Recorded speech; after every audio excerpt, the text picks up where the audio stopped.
David Hogg is 1,000% a political opportunist. Do not misinterpret what he's up to right now or what he's trying to do.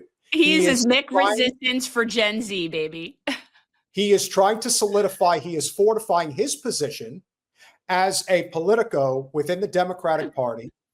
They are trying to usher in their corporate opportunities as part of Gen Z and even the millennial generation. How do I know this? Because for those of you who don't know, in Congress, there are 30 members of the Republican Party that are over the age of 70. Do you know how many there are in the Democratic Party? 56. Wait, how many on the Republican side? 30. Okay. That are over 70 and on the Democrat. Yeah, no, the Democrats are dinosaurs, but the beauty of it is that that's how much closer they are to going away, because young people are not being them, and they could stick David Hogg and any of his little stand and deliver friends or whatever they are. And keep in mind that when you add up the total votes between the Senate and the House, the Republicans have an advantage of about 52 to 48, even 53 to 47. And the Democrats still have a 2-to-1 margin with senior citizens. Right. It's like a hospice. It's like a hospice for Democrats, maybe. And I've always said maybe the biggest difference, because there really isn't a difference. But if you want to talk about the biggest difference between the Democratic Party and the Republican Party evolves. The Democratic Party does not evolve. Well, the Republican Party deals with internal dissent. They do. I know. And here is an example. I don't know who Tara Palmieri is. I don't care. She's just another Democratic Party adjacent politico in Washington, D.C., who has a big platform and used it to interview, or should I say debate, between James Carville, who still somehow gets invited on TV, and David Hogg. And so here's what they were discussing regarding, well, all things Democratic Party, but really about the primaries. Very specific. I think it is abominable that an official of a political party who is being paid or supported by that political party to go out and raise money to defeat members of the same party. I think that's a jackassery of the highest level. James, can you tell me if you want to beat Republicans, of which, of course, lefties never do, they never even run against them. That's one thing. I'm not into beating Democrats. I'm into beating Republicans. Somebody needs to give him the hook so badly. I would say, first of all, I am not paid to be a vice chair. The vice chair role is not a paid role at all. Okay. It's a volunteer role.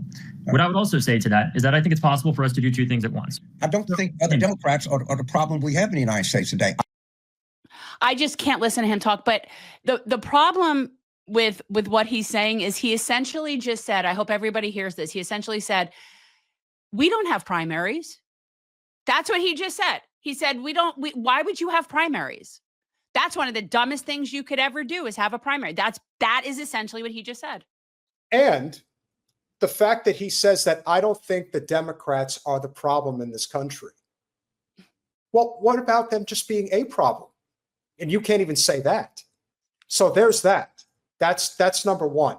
But you know why I really don't like James Carville, and why anyone with half a brain at this point should know that this has been a grift for over 30 fucking years. Yeah, it's like the 80s called They Want Their Politics Back. Go. Does anybody know who James Carville is married to?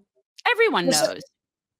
He's married to Mary Madeline. He's married to one of the biggest GOP consultants that exist in the United States. It's always been that way. They've always been a grift. That's their whole grift. There was a whole friggin' movie made up about them. I didn't know there was. Michael Keaton and Gina Davis. That movie is about them? Basically, it's like loosely based on the whole, it's the concept. Yeah. What was that called again? I know what you're talking about. Yeah. I know what you're talking about. I don't remember the name, but it was, they were political. Speechless. Yeah. Speechless. There you go. I never saw that movie, but I know what you're referring to. That's funny. Yeah. All right. Anyway. But yeah, I think it's Republicans, and I think all of our efforts and all of our force should be going to elect Republicans. James, I can't make it any simpler than that. There is a real danger, though. You just talked about how those Medicaid cuts were terrible. Obviously, those were enabled by two of our members literally passing away. Unfortunately, right there, that is a real problem that we have to deal with. Y'all always remind me that I'm close to the day too. Every time you say something, you remind people. Let me get this right. You are still planning on raising money to primary other Democrats. That's your plan. We're doing both, James. Let me finish, and then you answer. You're going to raise $20 million to primary yet unspecified Democrats. I think that's an abomination. Some of the money is going to be used to challenge Democrats that we feel like are failing to meet the moment. However, a lot of it is going to be used to spend money in critical state legislative races that are critical to breaking majorities and also in open primaries in those state legislative seats. It's not only going to challenge people that are Democrats, to be clear. Oh my God. There have been vice chairs previously who had done exactly what I'm doing now, where they supported people in primaries while they were vice chairs of the DNC while they were out there. And part of the reason that is not a conflict of interest is because there isn't information that we have access to that could sway these elections in any serious way. What the DNC has rollover is specifically the presidential election. And in our bylaws, it does say you cannot be involved in the primary process. And I completely agree with that. Completely. I do not want to repeat a 2016 here. But the fact of the matter is, James, there have been vice chairs previously who have done very similar things. I don't understand. You're not going to raise money to run against Democrats, or you are going to raise money to run against Democrats? You're going to do that. We're raising money. We're going to do that. Democrats. That is an abomination. James, you have to understand the nuance here. I don't have no nuance to it. It's just Peter. Here is the problem. The Democratic I have so much anger about this for so many reasons. These two pieces of shit are arguing about who's the dumber piece of shit. And this one's calling an abomination something that is irrelevant, quite honestly. And meanwhile, the actual abomination that's occurring doesn't get mentioned anywhere. It's unbelievable. This is like how I used to feel when the basketball strike happened, when it was like tall rich guys fighting with shorter rich guys over who should be richer. This is that dumb to me. The Democratic Party raised $2 billion in 3 months for Kamala to run a failed campaign that was basically just an excuse to wash hundreds of millions of dollars through all of the Democratic Party adjacent coffers in all of the political infrastructure in this country. $20 million is 1% of that amount. And this guy's having a conniption fit over that? Okay, not just that, but let's not forget that James Carville is of the WCCC. For people who are new, that's white collar campaign carnies. That's the consultant class. The Democrats live to fund them. That's the entire purpose of the DNC, is to self-fund and fund their friends. And he is one of those people. And when we talk about disgustingness, people like Kamala Harris, who, if anybody doesn't remember, spent over $500 million on staffing. That literally is $500 million in 100 and something day campaign, mind you. And we have WCCC, and that includes people like this piece of shit. And we've been on political campaigns, and I can assure you, we've been in those offices. We've been in big ones, we've been in small ones, and everything in between. And I can assure you that there are a ton of fucking people that are getting a paycheck and they do nothing. Nothing. They are just getting paid. This is a grift. And you know who always complains the loudest are the ones who don't have any merit, because the ones who do don't have to complain. They know their skills. They know that they can go out there and collect a check. The reason why we're doing this clip is because there are no good people here. James Carville's a piece of shit, and so is this young man. He may not be. The truth, you want to know what it is? That's him in 50 years. In 30, 40 years, 100%. Exactly.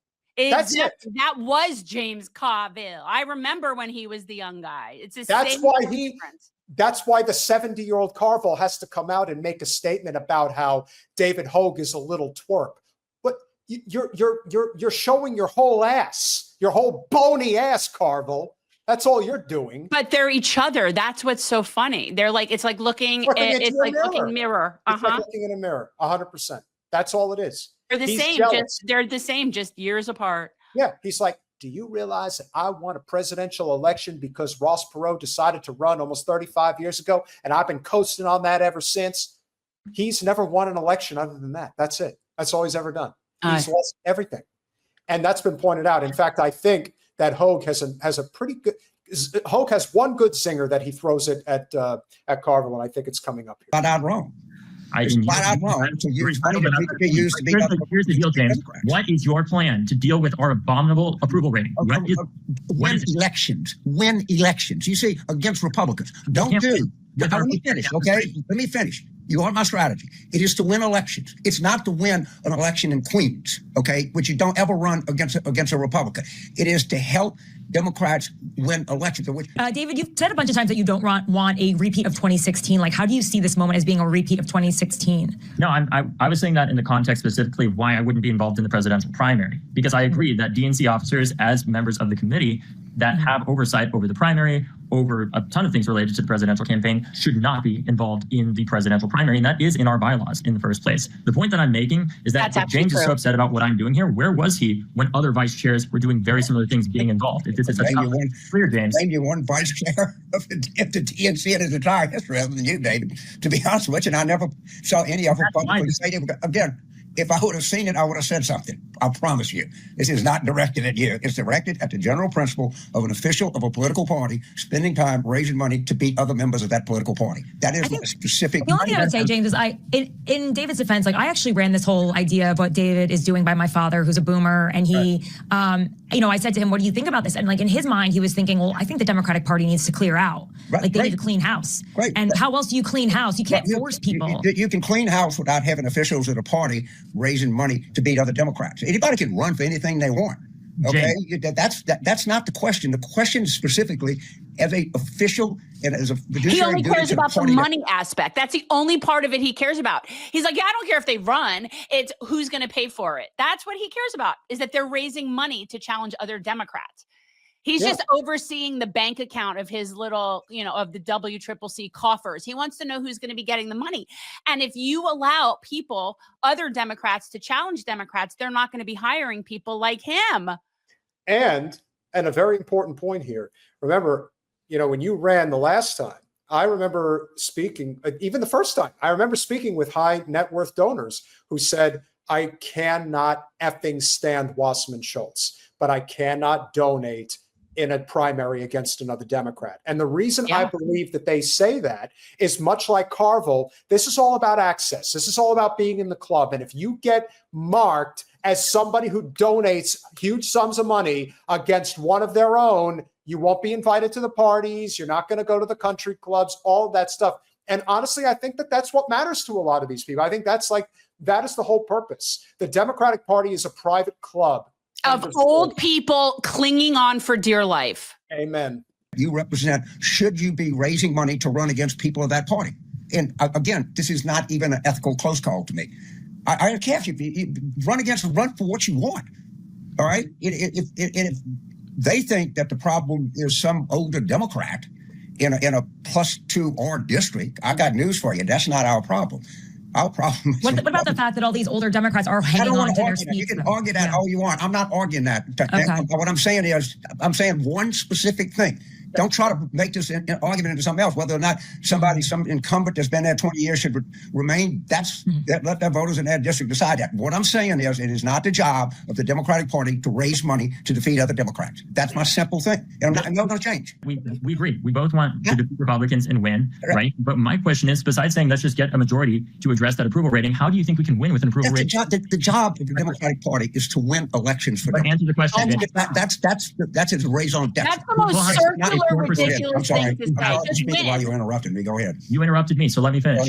People have such a poor perception of our party. We have to change, and we can't just change our words. We have to change who we are. And that's not going to happen. And it's certainly not going to happen because somebody like young James Carville says so. And your party is completely flushed with corporate special interest money. That's it. Yeah. There is no getting around this. And this is why David Hogg is James Carville in 30 years, because there is no talk here about giving up the corporate special interest money. Oh, no. No, they just want to bring in some younger people to try to sell themselves to a younger audience. It has nothing to do with changing their platform. It doesn't even have to do with addressing the needs of that younger audience.